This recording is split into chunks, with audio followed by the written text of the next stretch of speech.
भारत में दो ऐसी पार्टी है जिनका हमेशा से सत्ता पर दबदबा रहा है। जहां एक ओर लगातार 70 साल राज करने वाली कांग्रेस है, तो वहीं दूसरी ओर भाजपा। दुनिया के सबसे बड़ा लोकतंत्र देश भारत आजाद हुए 75 साल से ऊपर हो गए हैं, और आज हम आपको इस सफर में दो पार्टियों द्वारा भारत की व्यवस्था पर क्या फर्क पड़ा, ये बताने जा रहे हैं। हम बात करने जा रहे हैं बीजेपी और कांग्रेस की देश के लिए उनके योगदान की। बीजेपी बनाम कांग्रेस कौन है, किस पर भारी पड़े, ये जानने के लिए बने रहिए हमारे साथ अंत तक। आज के वक्त में पूरे भारत में बीजेपी का बोलबाला है, लेकिन एक समय था जब हर तरफ सिर्फ कांग्रेस छाया हुआ था। पूरे 7 दशक तक भारत पर राज करने वाली सबसे पुरानी पार्टी कांग्रेस। ब्रिटिश राज में 28 दिसंबर 1885 में कांग्रेस की स्थापना हुई थी। इस पार्टी ने आजादी के सारे उतार चढ़ाव देखे, लेकिन आज कांग्रेस की हालत हम सभी देख रहे हैं। जो दबदबा उस समय कांग्रेस का था, वो आज कहीं फीका पड़ गया है। आज इसका एक सबसे बड़ा रीजन कांग्रेस पार्टी का चेहरा है, जहां एक तरफ भारत के सबसे दिग्गज नेता जैसे कि जवाहरलाल नेहरू, इंदिरा गांधी, राजीव गांधी और फिर सोनिया गांधी थे, वहीं आज के समय में भले ही राहुल गांधी कांग्रेस का नेतृत्व कर रहे हों, लेकिन कहीं न कहीं देशवासी राहुल गांधी को अपने प्रधानमंत्री की तरह उस नजर से नहीं देखते जिस नजर से पहले के नेताओं को देखा जाता था। वहीं अगर दूसरी तरफ बात करें बीजेपी की, तो अटल बिहारी वाजपेयी के बाद अगर कोई ऐसा नेता बीजेपी में आया है जिसने अपनी ऐसी छाप छोड़ी हो कि हर तरफ एक लहर सी चलने लगी हो, तो वो है नरेंद्र मोदी। नरेंद्र मोदी ने बीजेपी का चेहरा ही बदल कर रख दिया है, और आज हर तरफ सिर्फ बीजेपी ही छाई हुई है। राम मंदिर आंदोलन, कश्मीर से लेकर प्रखर हिंदू तक कई मुद्दों ने पार्टी के लिए ऑक्सीजन का काम किया। लेकिन अब सवाल ये है कि दोनों में से देश के लिए सबसे बेहतर कौन सा है। आज की इस वीडियो में हम बिना किसी की तरफदारी करके आपके सामने दोनों पार्टियों का कच्चा चिट्ठा खोल कर रख देंगे। तो चलिए फिर शुरू करते हैं।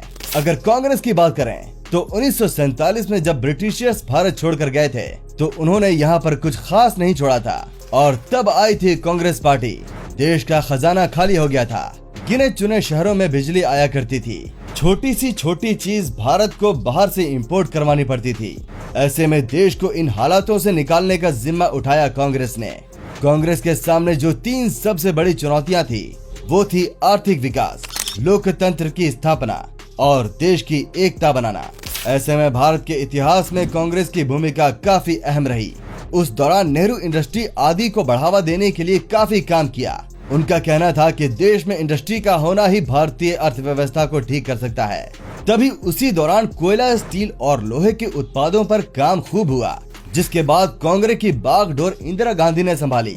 साल 1966 से लेकर 1984 तक इस दौरान उन्होंने गरीबी हटाओ जैसे जुमलों का आंदोलन की शक्ल दी, और साथ ही एंटी पॉवर्टी के लिए भी कई काम किए गए। सत्ता का सेंट्रलाइज करने का काम भी इंदिरा गांधी ने ही किया। और जब इंदिरा गांधी की बात हो रही है, तो उनके शासनकाल के दौरान लगाए गए इमरजेंसी को कैसे भूल सकते हैं। हालांकि ये कोई अचीवमेंट नहीं है, पर फिर भी ये एक ऐसी व्याख्या है जो भुलाए नहीं भूलता।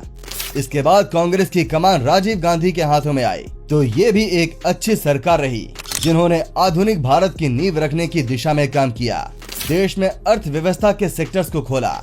IT क्रांति की नींव के साथ साथ और भी कई कार्य राजीव गांधी द्वारा ही शुरू किए गए।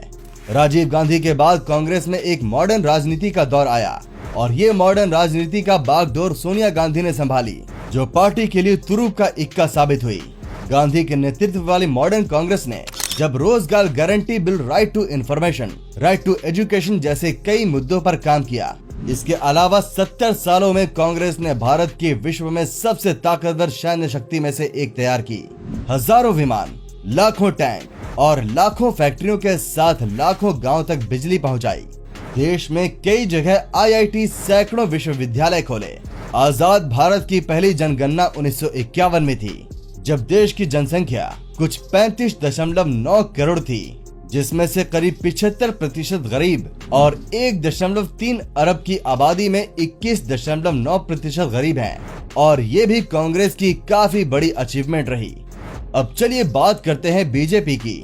41 साल पहले अटल बिहारी वाजपेयी द्वारा गठन किए गए भारतीय जनता पार्टी के वाजपेयी 3 बार प्रधानमंत्री बने, जिनमें पहली बार उनकी सरकार केवल 13 दिन तक चली, वहीं दूसरी बार 13 महीने तक, और उसके बाद तीसरी बार 5 सालों तक। उनके द्वारा भी कई सारे बड़े निर्णय लिए गए, जैसे कि हर किसी को शिक्षा का अधिकार, भारत में nuclear weapon, telecom policy, Delhi की मेट्रो को हरी झंडी। और फिर जब अगली बार बीजेपी की सरकार बनी तब गुजरात मॉडल को लेकर आए, नरेंद्र मोदी प्रधानमंत्री बने। 2014 से लेकर अब तक नरेंद्र मोदी भारत के प्रधानमंत्री हैं। ऐसे में उन्होंने भी कई सारे ठोस कदम उठाए, जैसे कि जन धन योजना, जिससे कि हर किसी के बैंक अकाउंट खुल सके, गरीबों के लिए 2 करोड़ आवास का निर्माण, महिलाओं और बेटियों के लिए योजनाएं, कश्मीर का आर्टिकल 370 हटाना, पाकिस्तान में सर्जिकल स्ट्राइक, डीमोनेटाइजेशन, अयोध्या में राम मंदिर। सीधे सीधे देखा जाए तो जिन जिन मामलों में कांग्रेस ने अपने पैर पीछे खींचे थे, उन सभी मामलों में बीजेपी आगे बढ़कर आई और इन्हीं सब वजहों की वजह से आज बीजेपी इतनी ऊंचाइयों पर है। अगर देखा जाए तो दोनों ही पार्टियों ने अपने अपने वक्त पर बहुत से अच्छे काम किए हैं और दोनों ही पार्टियों में बहुत सी कमियां भी देखने को मिली हैं। ऐसे में आपको किस पार्टी का काम ज्यादा पसंद आया, ये हमें कमेंट में जरूर बताइएगा। अगर वीडियो पसंद आई हो तो इसे ज्यादा से ज्यादा लाइक और शेयर भी कर दीजिएगा। मिलते हैं हमारी अगली वीडियो में, तब तक के लिए धन्यवाद।